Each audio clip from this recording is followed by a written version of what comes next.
Good morning friends. আজকে আমার recipe হলো কচুর তরকারি, যেটা সকল মাদের ফেভারিট। এখানে আমি কচু আলু নিয়ে নিলাম, আলু পেঁয়াজ পটল আলু আর হচ্ছে এখানে চিংড়ি মাছ নিয়ে নিলাম, আদা রসুন টমেটোর পেস্ট নিয়ে নিলাম, কাঁচা লঙ্কাও সাথে ছিল। এরপর কড়াই গরম করে ওর মধ্যে তেল দিয়ে দিলাম, রিফাইন অয়েল, আলু পটল ভেজে নিলাম কড়া করে, লাল করে ভেজে নেওয়ার পর তারপরে আমি এখানে আলু আর পটলটা তুলে নেব। এরপরে আমি কচুটা দিয়ে দিলাম। কচুটা দেওয়ার পরে কচুটাকে আমি লাল করে ভালো করে ভেজে নেব।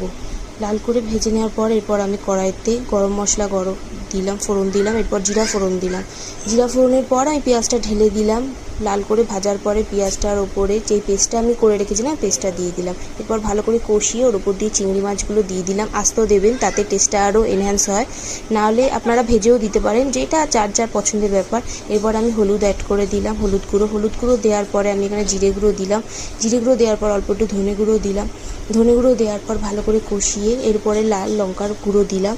লাল লঙ্কার গুঁড়ো দেওয়ার পরে আপনারা আপনাদের টেস্ট অনুযায়ী দেবেন, নাও দিতে পারেন, স্কিপ করতে পারেন, শুধু কাঁচা লঙ্কা দিয়েও করতে পারেন। এরপর আমি কাশ্মীরি লাল মির্চ দিলাম।